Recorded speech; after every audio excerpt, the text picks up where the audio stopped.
بسم اللہ الرحمن الرحیم۔ السلام علیکم۔ آج میں آپ کے لیے ایک چھوٹی سی آیت لے کے آئی ہوں۔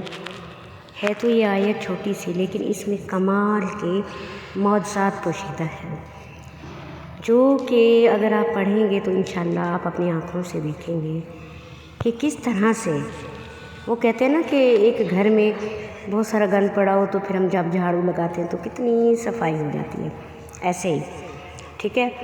تو آج کل کے دور میں آپ کو پتہ ہے نا کہ ہر بندہ پریشان ہے، روزی کے لیے، رزق کے لیے، برکت کے لیے، صحت کے لیے۔ تو یہ وہ دعا ہے کہ جو آپ کو یہ سب چیزیں مہیا کر سکتی ہے، کیونکہ آپ یہ پڑھیں گے۔ آپ یہ میں آپ کو بتا دیتی ہوں کہ ہر دور میں ہر نبی نے بہت ساری دعائیں مانگی ہیں۔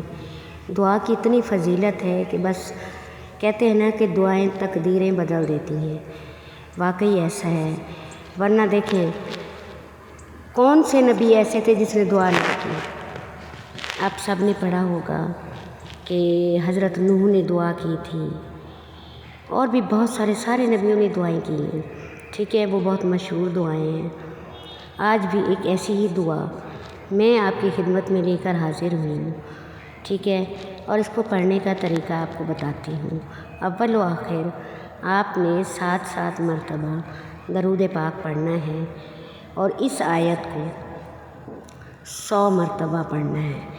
وہ آیت آپ کو یہاں سکرین پہ دکھائی دے گی، آپ اس کا سکرین شاٹ لے لیں، اپنے موبائل میں رکھیں اور ڈیلی پڑھنے کی کوشش کریں، کیونکہ یہ وہ دعا ہے، یہ حضرت موسیٰ علیہ السلام نے اس وقت پڑھی جب انہیں بے سر و سامان نکال دیا گیا تھا اپنی قوم سے، ٹھیک ہے۔